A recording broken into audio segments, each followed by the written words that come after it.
হযরত শেখ ফরিদ রহমাতুল্লাহি আলাইহি, যে হযরত শেখ ফরিদ রহমাতুল্লাহি আলাইহি তিনি যখন ছাত্র বয়সে ছিলেন, তিনি যখন ছাত্র বয়সে তিনি যখন পড়ালেখা করতেছেন, ইলম অর্জন করতেছেন, ইনদিমের সময় 1 বছর 2 বছর 3 বছর দিনার সময় হযরত শেখ ফরিদ রহমাতুল্লাহি আলাইহি যখন তিনি ইলম অর্জন করতেছে একদিন হঠাৎ করে হযরত শেখ ফরিদ রহমাতুল্লাহি আলাইহির আম্মা জান ডাক দিয়া কয়, আমার বাবা, ও আমার বাবা, তোমাকে আমি একটা কথা বলতে চাই। হযরত শেখ ফরিদ ডাক দিয়া কয়, ও আম্মা, আপনি আমাকে কি বলবেন বলে দেন না গো মা। মা একটা ডাক দিয়া কয়, শেখ ফরিদ রে, ও শেখ ফরিদ, তোমাকে বলতে চাই, তুমি আর আমার বাসায় থাইকো না, তুমি আর এই বাসার মাঝে আমার ঘরের মাঝে তোমার আর থাকার দরকার নাই। শেখ ফরিদ ডাক দিয়া কয়, ও গো আমার আম্মা, ও আমার আম্মা, আমি এখন কই যাইব, আমি এখন কি করব? শেখ ফরিদের মা ডাক দিয়া কয়, বাবা রে, তুমি এই মুহূর্তে এমন একটি জায়গার মাঝে যাইবা, যেই জায়গার মাঝে যাইয়া তুমি তোমার ইলমটা পরিপূর্ণ অর্জন করে আসতে পারবা। যেই দিন তুমি শেখ ফরিদ তোমার ইলমটা পরিপূর্ণভাবে ইলম অর্জন করে আমার ঘরের দুয়ারে আসবা, ওই দিন আমি তুমি শেখ ফরিদকে আমার মন ভরে দেখে নিব। ওই দিন আমি মায়ের বুক ভরবে, ওই দিন আমি মা গর্বের সহিত বলতে পারবো, আমার পুত্র হযরত শেখ ফরিদ একজন গর্বিত, আমার একজন পুত্র, অনেক বড় ইলম অর্জন করে একজন আল্লাহর বান্দা। হযরত শেখ ফরিদ রহমাতুল্লাহি আলাইহি মায়ের এই কথাটা মানতে যাইয়া মায়ের কাছ থেকে পরের দিন বিদায় নিলেন। পরের দিন যখন মায়ের কাছ থেকে বিদায় নিলেন, যাইতে শেখ ফরিদ রহমাতুল্লাহি আলাইহি এক দেশ অতিক্রম করে অন্য দেশের মাঝে চলে গেলেন। রহমাতুল্লাহি আলাইহি অন্য দেশের মাঝে যাইয়া কই যাবি সেইরা একটা মাদ্রাসা খোঁজ করলো।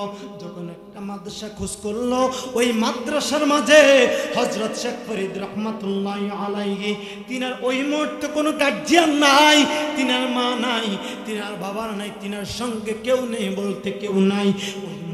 হযরত শেখ ফরিদ রহমাতুল্লাহি আলাইহি একা, হযরত শেখ ফরিদ রহমাতুল্লাহি আলাইহি ওই মাদ্রাসার মাঝে চলে গেলেন। মাদ্রাসার মাঝে যাইয়া হযরত শেখ ফরিদ হুজুরদেরকে ডাক দিয়ে কয়, ও হুজুর, আপনার কাছে আমার একটা অনুরোধ। হুজুর গো, ও হুজুর, আপনার কাছে আমার একটা অনুরোধ। আমার নাম মোহাম্মদ শেখ ফরিদ, আমার কাছে টাকা নাই, আমার কাছে পয়সা নাই, আমার কাছে নাই বলতে কিছু নাই। হুজুর গো, আমার মা আমাকে বলে দিয়েছে আমি পরিপূর্ণ ইলমটা অর্জন করার জন্য। ও হুজুর, আমি আপনার এই মাদ্রাসার মাঝে এসেছি, আপনি আমাকে পরিপূর্ণ ইলমটা অর্জন করিয়ে দেওয়ার মতো সেই রাস্তাটা আমাকে দেখিয়ে দেন। ওই হুজুরটা ডাক দিয়া কয়, শেখ ফরিদ রে, ও শেখ ফরিদ, তুমি যে ইলম অর্জন করতে এসেছ তোমাকে আমি রাখবো, কিন্তু আমার একটা শর্ত হলো, তুমি যেহেতু ইলম পরিপূর্ণ ইলম অর্জন করার জন্য আসছ, তাই জন্য বলতেছি তুমি ইলমটা পরিপূর্ণ করার আগে তুমি এখান থেকে যাইবা না।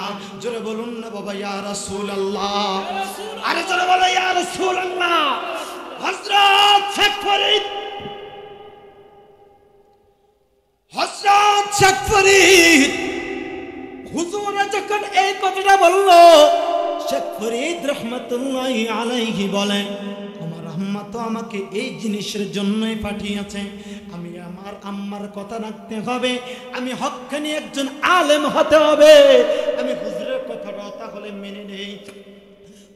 হুজুরকে ডাক দিয়া কয়, হুজুর গো, ও হুজুর, আপনাকে আমি বলে দেই, আপনি আমাকে আমাকে যেই শর্ত দিবেন আপনার প্রত্যেকটাই শর্ত আমি মেনে নিব, কিন্তু আমাকে পরিপূর্ণ ইলম অর্জন করার জন্য সেই রাস্তাটা আমাকে দেখিয়ে দেন। হুজুর হযরত শেখ ফরিদকে ভর্তি করালো। ভর্তি করানোর পর হযরত শেখ ফরিদ রহমাতুল্লাহি আলাইহি ডাক দিয়া কয়, ও হুজুর আপনি যে আমাকে ভর্তি করিয়েছেন আমাকে সবক দিয়ে দেন না গো হুজুর। হুজুর পড়াইতে পড়াইতে একদিন যায়, 2 দিন যায়, 3 দিন যায়, 1 দিন 2 দিন 3 দিন গুনতে গুনতে গুনতে গুনতে 1 মাস 2 মাস 3 মাস গুনতে গুনতে গুনতে গুনতে দেখতে দেখতে দেখতে দেখতে 6টি বছর চলে গেল। হযরত শেখ ফরিদ ডাক দিয়া কয়, একদিন হঠাৎ করে রাত্রেবেলা বালিশের সাথে মাথাটা লাগাইয়া হযরত শেখ ফরিদ রহমাতুল্লাহি আলাইহি চিন্তা করতেছে, আজ দেখতে দেখতে 6টি বছর হয়ে গেল আমার আম্মা জানকে আমি দেখি না। হযরত শেখ ফরিদ ডাক দিয়া কয়, ও গো আমার আল্লাহ, ও আমার আল্লাহ গো, আমি যে আজ 6টি বছর আমার আম্মা জানকে দেখি না, আমারও তো একটু মন চাই গো আল্লাহ আমি আমার মাকে দেখতাম, কিন্তু আমাকে তো ছুটি দিবে না, কারণ হুজুরের সাথে ভর্তি হওয়ার সময় কথা হয়েছে তুমি যেই পর্যন্ত ইলম পরিপূর্ণতা না করতে পারবা সেই পর্যন্ত তুমি শেখ ফরিদের ছুটি নাই। হযরত শেখ ফরিদ আল্লাহর দরবারে ফরিয়াদ জানায়, গো আল্লাহ, ও আমার আল্লাহ, আমার তো মন চাই আমি আমার মাকে একটা নজর দেখার জন্য। ওই মুহূর্তে হযরত শেখ ফরিদ আল্লাহর দরবারে বিছানার সাথে মাথাটা লাগাইয়া 2টা চোখের পানি পালাইয়া দিছে। কানতে কানতে কানতে কানতে হযরত শেখ ফরিদের ঘুম চলে এসেছে। দেখতে দেখতে হযরত শেখ ফরিদের ঘুম চলে এসেছে। পরের দিন সকালে হুজুরকে ডাক দিয়া কয়, হুজুর গো আমার একটু মন চায় আমার আম্মা জানকে দেখবো গো হুজুর।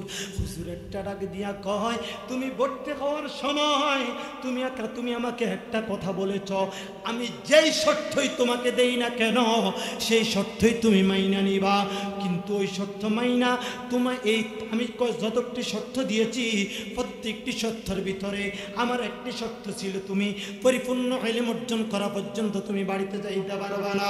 হযরত শেখ ফরিদ রহমাতুল্লাহি আলাইহি চিন্তা করলো, যাই হোক যেহেতু পারবো না, তাই তো আমি আমার আগের মতো আবার পড়াটা শুরু করে দিই। সুবহানাল্লাহ পড়েন, আরো জোরে বলেন সুবহানাল্লাহ। হযরত শেখ ফরিদ আগের মতো মন দিয়ে আবার পড়াশোনা করতেছে।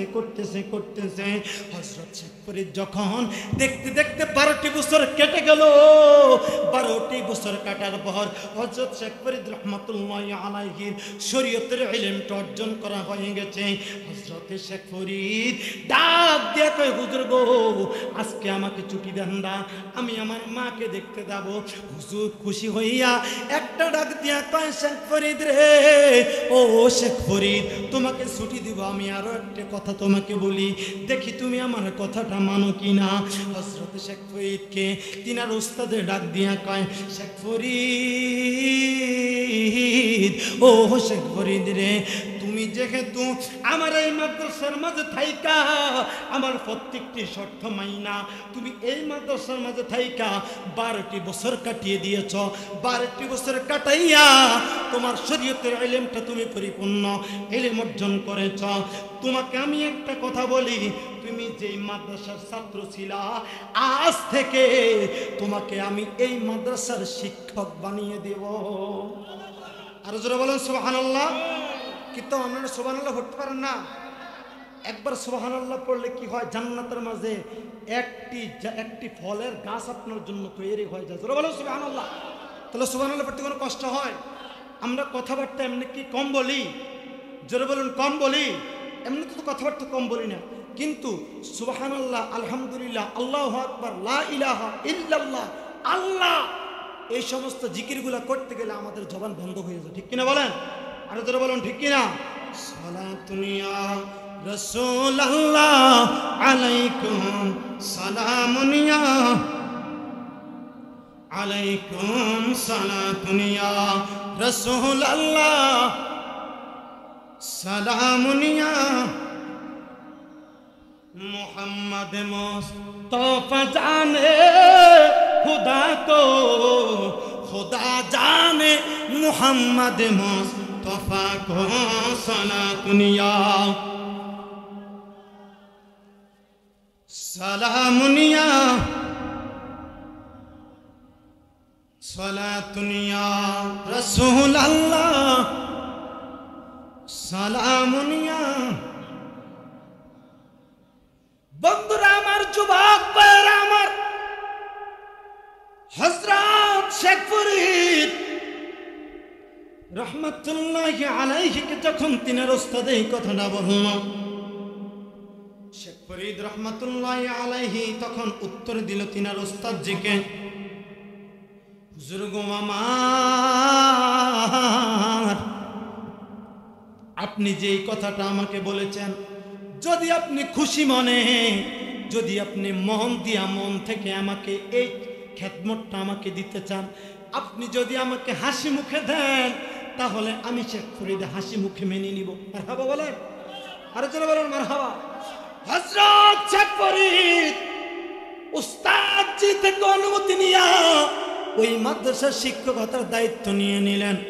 দায়িত্ব নিয়ে এক সপ্তাহ শিক্ষকতার দায়িত্ব পালন কইরা উস্তাদজিকে ডাক দিয়া কয়, হুজুর গো, ও হুজুর, এবার একটু আমাকে ছুটি দেন না, আমি আমার জননীর সাথে একটু দেখা করে আসি। হযরত শেখ ফরিদকে ছুটি দেওয়া হলো। শেখ ফরিদ রহমাতুল্লাহি আলাইহি অনেক খুশি মনে মায়ের কাছে যাচ্ছে, মায়ের কাছে যাচ্ছে, মায়ের কাছে যাচ্ছে। যাইতে যাইতে যাইতে যাইতে মায়ের কাছে যাইয়া তিনার বাসস্থান ঘরের সামনে যাইয়া দরজার মাঝে যাইয়া তিনটা টোকা দিল। ও আমার মা, আসসালামু আলাইকুম ওয়া রাহমাতুল্লাহ। আম্মা জান, আপনি ঘরে আছেন নি গো মা? আমি আপনার সন্তান শেখ ফরিদ, আজ 12টি বছর পর আপনার কাছে এসেছি গো মা। হযরত শেখ ফরিদের আম্মা জান তিনবার ডাকার পর হযরত শেখ ফরিদের আম্মা জান ডাক দিয়া কয়, কে তুমি আমাকে তিনবার ডাক দিলা? কে তুমি আমাকে তিনবার ডাক দিলা? শেখ ফরিদ ডাক দিয়া কয়, মা গো মা,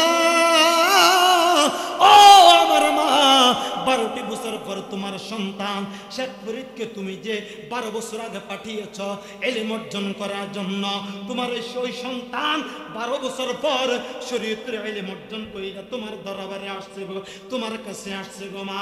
ও মা, দরজাটা খুলেন না গো মা, আমি আপনার একটু কদমটা বুঝি কইরা আমি আপনাকে একটু জড়াইয়া দইয়া 12টি বছর মা দেখার স্বাদটা মিঠাবো গো মা।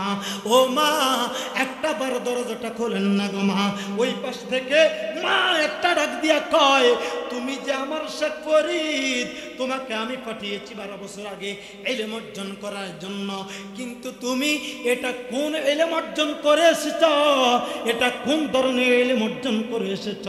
আমি তোমাকে ওই ইলম অর্জন করতে বলেছি যে ইলম অর্জন করলে আমি মাকে ডাক দিয়ে দরজা খুলতে হবে না, তোমার কথা মতো দরজার সিটকারিটা খুইলা যাইবে। জোরে বলুন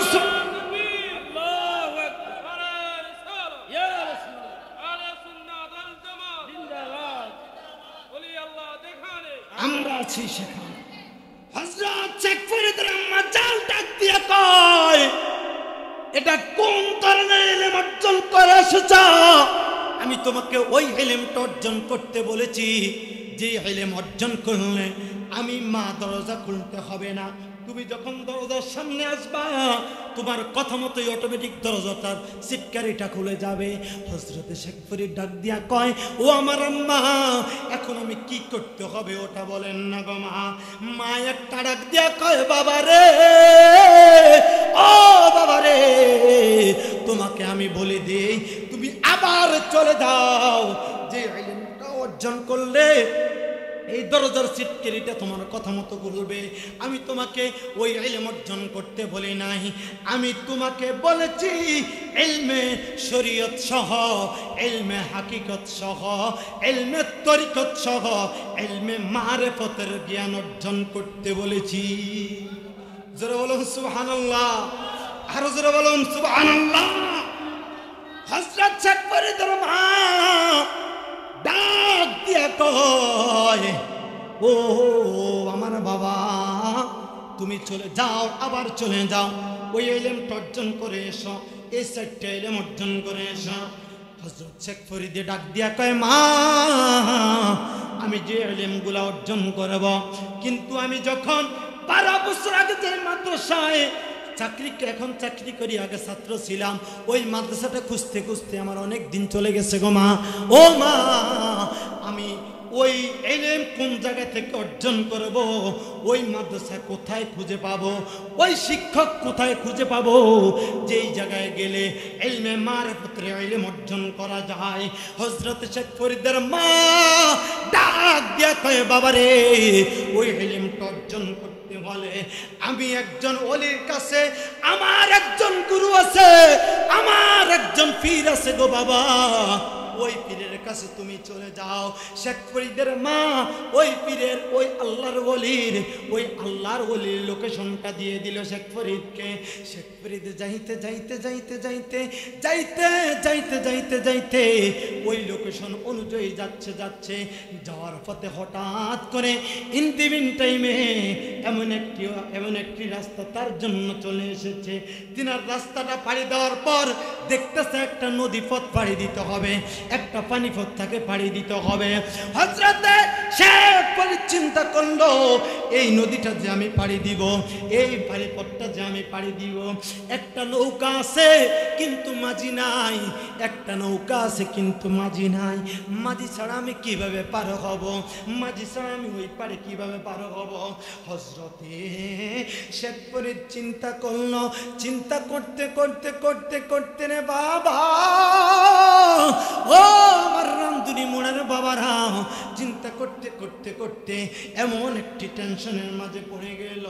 কিন্তু অনেকক্ষণ যাবত অপেক্ষা করেছে মাঝির জন্য, অনেকক্ষণ যাবত অপেক্ষা করেছে, মাঝির সন্ধান পাইতেছে না, মাঝির দেখা পাইতেছে না। ওই সময় হযরত শেখ ফরিদ চিন্তা করলো, মাঝির অপেক্ষা করলে হবে না, আমার মা যেহেতু আমাকে বলে দিয়েছে আমি ওই ইলমটা দ্রুত অর্জন করার জন্য, সেহেতু আমি আমার মার কথাটা রাখতে হবে, দ্রুত আমি চলে যেতে হবে, দ্রুত আমি তার কাছে পৌঁছাতে হবে। যদি মাঝির অপেক্ষা করি আমি আরো অপেক্ষা করব, কিন্তু আমার মনে হয় মাঝি আজকে আর আসবে না, মাঝি মনে হয় আজকে আর আসবে না। হযরতে শেখ ফরিদ চিন্তা করতে করতে হঠাৎ করে তার ব্রেনটার মাঝে চিন্তা আসলো, মাঝির অপেক্ষা করব না, আমি এই নৌকাটা নিয়া আমি সেই জায়গার মাঝে পৌঁছিয়া যাব। সুবহানাল্লাহ পড়েন, আরো জোরে বলুন সুবহানাল্লাহ। সে মাঝির অপেক্ষা করবে না, নিজেই নৌকা নিয়া তার গন্তব্যস্থলে পৌঁছে যাবে। হযরত শেখ ফরিদ এই চিন্তা যখন তার মাথায় আসলো, হযরত শেখ ফরিদ যখন এই চিন্তাটা করে ফেলল, শেখ ফরিদ নৌকাটা নিয়ে রওনা দিল। রওনা দিতে দিতে দিতে দিতে নদীর যখন মাঝ পথে হযরত শেখ ফরিদ পৌঁছিয়ে গেল, এমন সময় যার দরবারে পৌঁছাবে, যার কাছে যাবে, যার কাছে সে মুরিদ হতে যাবে, যার কাছে সে ইলমে মারিফতের ইলম অর্জন করতে যাবে, ওর নাম হচ্ছে, আপনাদেরকে বলে রাখি, ওর নাম হচ্ছে হযরতে বুআলী শাহ কলন্দর। সুবহানাল্লাহ পড়েন, আর জোরে বলুন সুবহানাল্লাহ। বুআলী শাহ কলন্দর কেমন একজন মাদার জাত ওলি ছিলেন আপনাদেরকে আজকে বলে দিয়ে যাব। হযরতে শেখ ফরিদ নৌকা দিয়ে যখন রওনা দিছে, নদীর যখন মাঝ পথে চলে গেল, হযরতে বুআলী শাহ কলন্দর ওই পাড় থেকে তার অন্তর দৃষ্টি দিয়া, তার বাতিনি চক্ষু দিয়া, কলবের চক্ষু দিয়া সে দেখতাছে হযরতে শেখ ফরিদ রাহমাতুল্লাহি আলাইহি তার কাছে আসতেছে। হযরতে বুআলী শাহ কলন্দর চিন্তা করলো, তিনাকে আমার কাছে আইনা আমি ওলি বানাবো না, তিনাকে আমি চেষ্টা করি, তিনাকে চাই না ওই পানির মাঝে রাইখা ওলি বানাতে পারি কিনা, কেননা সে যদি আমার কাছে আসে আমাকে অনেকটা বিরক্ত করবে, কারণ সে 12টা বছর জ্বালা পোড়া সহ্য কইরা আমার কাছে আসতেছে, 12টা বছর জ্বালা পোড়া সহ্য কইরা নিজের মাকে না দেখা 12 বছর পর মায়ের কাছে গিয়েছে, তার মা তাকে দেখা দেয় নাই, আবার মা ফিরিয়ে দিয়েছে। এই যন্ত্রণা নিয়ে যখন আমার কাছে আসবে আমি তাকে দ্রুত ইলম অর্জন করিয়ে দিতে হবে, কিন্তু তার যে বর্তমান অবস্থা আমার অনেকটা বিষয় হয়ে যাবে। হযরত ব্যক্তি শেখ ফরিদ হযরত আবু আলী শাহ বললো, চিন্তা কইরা আমার আল্লাহর দরবারে ফরিয়াদ জানাইল, ও আমার মালিক, ও আমার মালিক রে, ও আমার আল্লাহ, আমার কাছে একটা লোক আসতেছে গো আল্লাহ, তোমার বান্দা হযরত শেখ ফরিদ আমার কাছে আসতেছে, আল্লাহ তোমার দরবারে আমি ফরিয়াদ জানাই, এই শেখ ফরিদকে আমার কাছে পৌঁছাইও না, এই শেখ ফরিদকে আমার কাছে পৌঁছাইও না। কেন না, আমার আল্লাহকে আল্লাহর দরবারে যখন হযরত আবু আলী শাহ কলন্দর আল্লাহর দরবারে ফরিয়াদটা জানাইল, ফরিয়াদটা জানানোর সাথে সাথে যেহেতু হযরতে আবু আলী শাহ কলন্দর আমার আল্লাহর ওলি, এই জন্য আমার আবু আলী শাহ কলন্দরের কথা আমার আল্লাহর সাথে সাথে কবুল কইরা নিয়েছে। হযরতে আবু আলী শাহ কলন্দরের কথা আমার আল্লাহ যখন কবুল কইরা নিয়েছে, হযরতে শেখ ফরিদ রহমাতুল্লাহি আলাইহি তখন ছিলেন নদীর মাঝপথে নৌকা নিয়া। আমার আল্লাহ কি করেছেন, আমার আল্লাহ ওই জায়গার মাঝে ওই মুহূর্তে হযরতে আবু আলী শাহ কলন্দরকে কলবের মাঝে একটা কথা বলে দিয়েছেন, ও কলন্দর আমি এই মুহূর্তে কি করব, তুমি কি চাও আমাকে বলো। আবু আলী শাহ কলন্দর ডাক দিয়া কয়, মালিক রে আমি তোমার কাছে চাই শেখ ফরিদ যাতে আমার কাছে না আসতে পারে, তুমি শেখ ফরিদকে যেই জায়গায় এখন আছে ওই জায়গার মাঝে তিনাকে রাখো। আর সুবহানাল্লাহ পড়েন না করে। হযরত আবু আলী শাহ কলন্দর ডাক দেয়া কয়, মালিক রে হযরত শেখ ফরিদ যেই জায়গার মাঝে আছে ওই জায়গার মাঝে তিনাকে অবস্থান করতে দাও, ওই জায়গার মাঝে তিনাকে রাখো, আমার দিকে আইনো না, ডানেও নিও না, বামে নিও না, সামনেও নিও না, পিছনেও নিও না। হযরত আবু আলী শাহ কলন্দরের এই কথা আমার আল্লাহ সাথে সাথে কবুল কইরা নিল।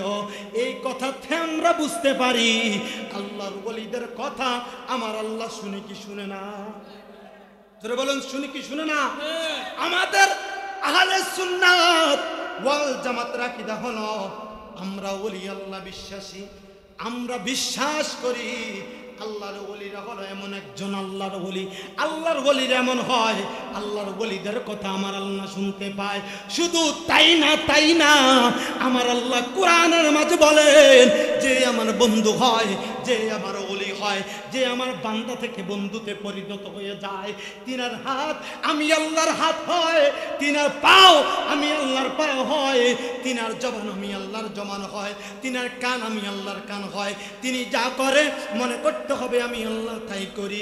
কেননা তিনার জবান আমি আল্লাহর জবান, তিনার হাত আমি আল্লাহর হাত, তিনার পাও আমি আল্লাহর পাও। এই জন্য বলি আমরা যারা ওলি আল্লাহর মাজারে যাই, আমরা যারা হক্কানি পীর মাশায়েখের মাজারে যাই, আমরা ওলি আল্লাহদের কাছে কিছু চাই না, আমার আল্লাহর দরবারে আমরা ফরিয়াদ জানাই, আমরা হক্কানি ওলি আল্লাহর উসিলা দিয়ে আমরা আল্লাহর কাছে চাই। ঠিক কিনা বলেন? আর যারা বলুন ঠিক কিনা? আমাদেরকে অনেকে মাজার ফুজারি বলে গালি দেয়, তাদেরকে আমি বলে দিতে চাই আমরা মাজার পূজা করি না, আমরা মাজার জিয়ারত করি। ঠিক কিনা বলেন? জিয়ারত করা কি? সবার কাছে তো ঠিক আছে, জিয়ারত করা কি সুন্নাত? কি সুন্নাত? এখন সুন্নত করলে যদি পূজারি হয়ে যায়, সুন্নতকে তারা পূজার দিকে আখ্যায়িত করেছে। এই জন্য বলি বাবা,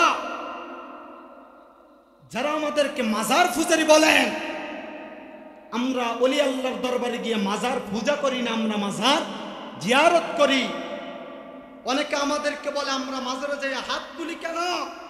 আমরা কি ওলি আল্লাহ থেকে কিছু চাই কিনা? না, আমরা ওলিদের কাছ থেকে কিছু চাই না, আমরা ওলিদের কাছ থেকে কিছু চাই না। ওলি আল্লাহর মাধ্যম দিয়া আমার আল্লাহর কাছে আমরা চাই। ঠিক কেন বলেন? কারণ আমার আল্লাহ কুরআনের মাঝে একটা আয়াতের মাঝে বলেছেন, ওয়াবতাগু ইলাইহিল ওয়াসিলা। আমার আল্লাহ বলে তুমি যাই কর না কেন আগে তোমার একটা মাধ্যম খুঁজতে হবে। ঠিক কিনা বলেন? আরো জোরে বলুন ঠিক কিনা? আমার আল্লাহ কোরআনে আর একটা আয়াতের মাঝে বলেন, ওয়ামান ইয়াতাওয়াল্লাহু ওয়া রাসূলুহু ওয়াল্লাযিনা আমানু আন্না হিজবাল্লাহি হুমুল গালিবুন। উচ্চ কণ্ঠে বলুন সুবহানাল্লাহ, আর জোরে বলুন সুবহানাল্লাহ। আমার আল্লাহ বলে ওয়ামান ইয়াতাওয়াল্লাল্লাহু, যদি আমি আল্লাহকে পাইতে হয়, যদি আমি আল্লাহকে পাইতে হয়, বলুন তো আপনারা যারা এখানে আছেন, আপনারা কখনো কি আল্লাহকে দেখছেন? আল্লাহকে কখনো কেউ দেখছেন? দেখছেন? দেখেন নাই। কিন্তু আমার আল্লাহ কোরআনের মাঝে বলেছেন, যারা আমি আল্লাহর পাগল, যদি আমি আল্লাহকে পাইতে হয়, ওয়া রাসূলহু, আগে সে রাসূলকে পাইতে হবে। সুবহানাল্লাহ পড়েন। আরেকটি হাদিসে কুদসির মাঝে আসে, আনা মিরাতুল্লাহ, আমার নবী বলেন আমি রাসূল হইলাম আল্লাহ দেখার আয়না। তাহলে ওই কথার পরিপ্রেক্ষিতে কুরআনের এই আয়াতের সাথে আমরা অবশ্যই মিল পাচ্ছি, ঠিক কিনা বলেন? আর জোরে বলুন ঠিক কিনা। আমার আল্লাহ বলে ওয়ামাইয়াতাওয়াল্লাহু ওয়া রাসূলহু, যদি আমি আল্লাহকে পাইতে হয় অবশ্যই রাসূলকে পাইতে হবে। এখন আসেন, আমরা এমন হতভাগা, আমরা কেউ কি রাসূলকে দেখেছি? কেউ কি দেখেছি? না। এমন একজন বান্দা হাত তুলে এখানে বুকে হাত দিয়ে বলতে পারবেন? যদি বলতে পারে আমি এখন স্টেজ থেকে নেমে তার কদম মুসি করব, তার পাও ধরে সালাম করব, কেউ যদি একটাবার বুকে হাত দিয়ে বলতে পারেন আমি আমার রাসূলকে দেখেছি, এমন কেউ কি আছেন? সুবহানাল্লাহ। ভাইজান এদিকে আসেন, উঠে আসেন, উঠে আসেন, উঠে আসেন, উঠে আসেন, এদিকে আসেন, এদিকে আসেন, এদিকে আসেন, এদিকে আসেন। নারায়ে তাকবীর, উঠে আসেন, উঠে আসেন। নারায়ে রিসালাত, নারায়ে গাউসিয়া, আহলে সুন্নাত ওয়াল জামাত, আহলে সুন্নাত ওয়াল জামাত। নবী আলী যেখানে, নবী আলী যেখানে, নবী আলীর দুশমনেরা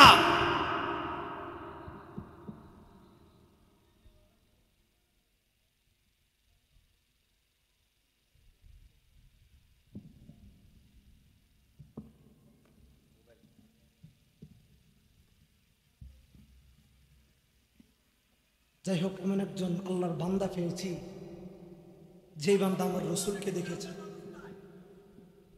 সুবহানাল্লাহ পড়েন, সুবহানাল্লাহ পড়েন না, উচ্চ কণ্ঠে বলেন সুবহানাল্লাহ। যেহেতু উনি দেখেছে, ওনার বিষয়টা কিছুক্ষণের জন্য আলাদা করলাম। আসুন ভাই,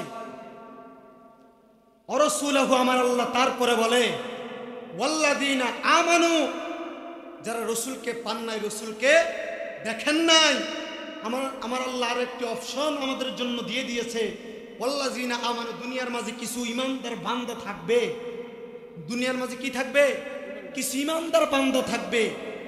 তাদের ধর্ষণ ধরো, তাদের সাথে চলাফেরা করো, তাদের কদমে থাকো, তাদেরকে পাইলেই রসুলকে পাইবা। আর যদি রসুলকে পেয়ে যাও, যদি রসুলকে একবার পেয়ে যাও, মনে রেখো রসুলকে পাইলে আমি আল্লাহকে আর পাওয়ার দরকার হবে না। রসুলকে পাইলেই আমি আল্লাহকে পেয়ে গিয়েছি। জোরে বলুন সুবহানাল্লাহ, আরো জোরে বলুন সুবহানাল্লাহ। এই জন্য বলি আমরা ওলি আল্লাহর দরবারে এই কারণে যাই, ঠিক কিনা বলেন? আরো জোরে বলুন ঠিক কিনা। ওলি আল্লাহর দরবারে আমরা আসি ওলি আল্লাহর মাধ্যম দিয়ে। আল্লাহ যেহেতু বলে দিয়েছেন ওয়াবতাগু ইলাইহিল ওয়াবতাগু ইলাইহিল ওয়াসিলা, তুমি যেই কাজ করো না কেন, যেই পথে যাও না কেন, উসিলা তালাশ করো। এই জন্য আমরা জানি ওলি হয় সে যে আল্লাহর বন্ধু হয়ে যায়। ওলি শব্দের অর্থ বন্ধু। তো আল্লাহর বন্ধুর কথাই তো আল্লাহ শুনবে, ঠিক কিনা বলেন? আমি যদি একজন ওলির মাধ্যম দিয়া, ওলির উসিলা দিয়া আল্লাহর দরবারে কিছু চাই, আমার আল্লাহ দিতে পারে কি পারে না? জোরে বলুন, পারে কি পারে না? আমার কথা না শুনতে পারে, কিন্তু তিনার বন্ধুর কথা ফালাতে পারবে না। এই জন্য আমরা ওলি আল্লাহর দরবারে যাই, ঠিক কিনা বলেন? আরো জোরে বলুন ঠিক কিনা। আল্লাহুম্মা সাল্লি আলা সাইয়্যিদিনা নাবিয়ানা শাফিয়ানা মাওলানা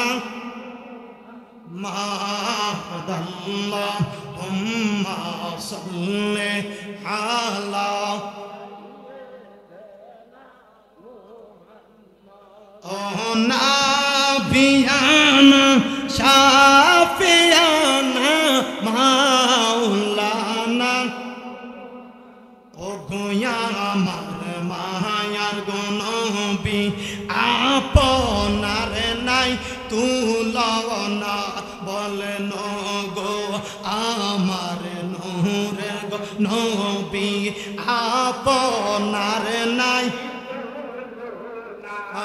রে আপনি বিনে আশেকরা এই জীবন তো বাঁচে না রে আপনি বিনে আশেকদের এই প্রাণ তো বাঁচে না আল্লাহুম্মা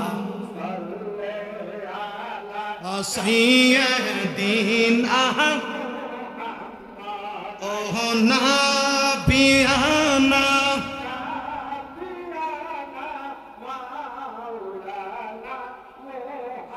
আলমিয়া আমার নাসিরমনি লাল মিয়া আমার নয়নমনি আইরে লাল মিয়া আমার শিরগমনি মুর্শিদ আমার জানের জান আইরে মুর্শিদ কে না দেখলে গো আমার বাঁচে না আরে যে প্রাণ আল্লাহুম্মা সাল্লি আলা সাইয়্যিদিনা ও নাবিয়ানা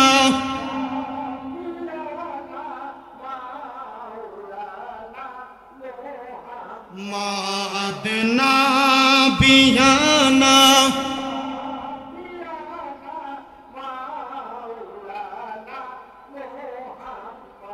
হায়রে নাবিয়ানা শাফিয়ানা মাওলানা উচ্চ কণ্ঠে বলুন আল্লাহু আকবার জোরে বলুন না বাবা আল্লাহু আকবার আরো জোরে বলুন না ইয়া রাসূলুল্লাহ দূরে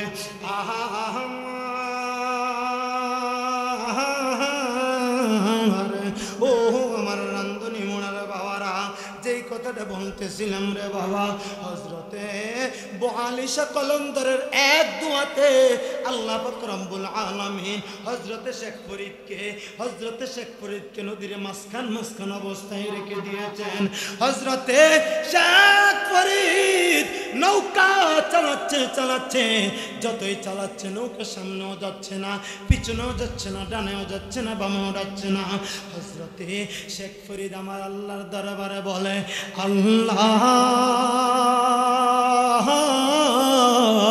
ও আমার আল্লাহ এ কোন পরীক্ষার মাঝে আমাকে পালাইলা কোন পরীক্ষার মাঝে আমাকে পালাইলা আমি শেখ ফরিদ নৌকাকে কোনো দিকে নিতে পারছি না গো আল্লাহ এই জায়গার মাঝে দেখতে দেখতে হযরতে শেখ ফরিদের খাবার নাই দাবার নাই কোনো কিছু নাই কিছু নাই হযরতে শেখ ফরিদ চিন্তা করলো আমি এই জায়গায় থেকে মুরাকাবা করব এই জায়গায় থেকে আমি মুশাহাদা করব কারণ আমার মা থেকে তো আমাকে পাঠাইছে যেই কারণে আমি ওই কাজটা সফল করতে পারতাছি না হযরতে শেখ ফরিদ চিন্তা করতে করতে আমার আল্লাহর দরবারে যখন বলল আল্লাহ আমাকে কি পরীক্ষার মধ্যে পাঠাইলা আমার আল্লাহকে স্মরণ করতে করতে হযরতে শেখ ফরিদের এখানে অনেক বছর কেটে গেল অনেক লম্বা ইতিহাস কথা বেশি বাড়াবো না কারণ আলেম ওলামার অভাব নাই কথা বেশি বাড়াবো না কথা সংক্ষিপ্ত করে দিচ্ছি হযরতে শেখ ফরিদ এই জায়গার মাঝে থাইকা যখন আল্লাহর দরবারে বলতেছে আল্লাহ কোন পরীক্ষার মাঝে পালাইলা আমি তো এই পরীক্ষা পাস করতে পারবো না মনে হয় গো আল্লাহ হযরতে শেখ ফরিদ আমার আল্লাহর দরবারে ফরিয়াদ জানাইতে দুইটা চোখের পানি পালাইতে এমন একদিন চলে এসেছে হযরতে শেখ ফরিদ রহমাতুল্লাহি আলাইহি এমন একদিন চলে এসেছে তখন আল্লাহর দরবারে হযরতে শেখ ফরিদ ফরিয়াদ জানায় আল্লাহ আমি শেখ ফরিদকে একটু নৌকাটা সামনে নেওয়ার ব্যবস্থা করে দাও না গো আল্লাহ আমার আল্লাহ হযরতে শেখ ফরিদের এই কথাটা কবুল করে নিল কবুল করে নেওয়ার পর হযরতে শেখ ফরিদ যখন তার গন্তব্যস্থলে পৌঁছাতে হযরতে বু আলী শাহ কলন্দরের দরবারে যাবে হযরতে বু আলী শাহ দেখতেছে হযরতে শেখ ফরিদ তার কাছাকাছি চলে এসেছে হযরতে শেখ ফরিদ বু আলী শাহ কলন্দরকে দেখে ফেলেছে হযরতে শেখ ফরিদ আর বুঝার বাকি নাই এই লোকটার কাছে আমার মা আমাকে পাঠিয়েছে এই লোকটার কাছে হয়তোবা আমার মা আমাকে পাঠিয়েছে হযরতে শেখ ফরিদ তখন তিনাকে দেখে তার ভিতরে একটা গুসা চলে এসেছে একটা রাগ চলে এসেছে হযরতে শেখ ফরিদ চিন্তা করলো এই লোকটার কাছে আসতে আমার এতদিন সময় লেগেছে আমার এতটা মেহনত করতে হয়েছে এতটা আমার কষ্ট করতে হয়েছে হযরতে শেখ ফরিদ এই গুসা নিয়ে আমার আল্লাহর দরবারে যখন ফরিয়াদ জানাইলো ওগো আমার আল্লাহ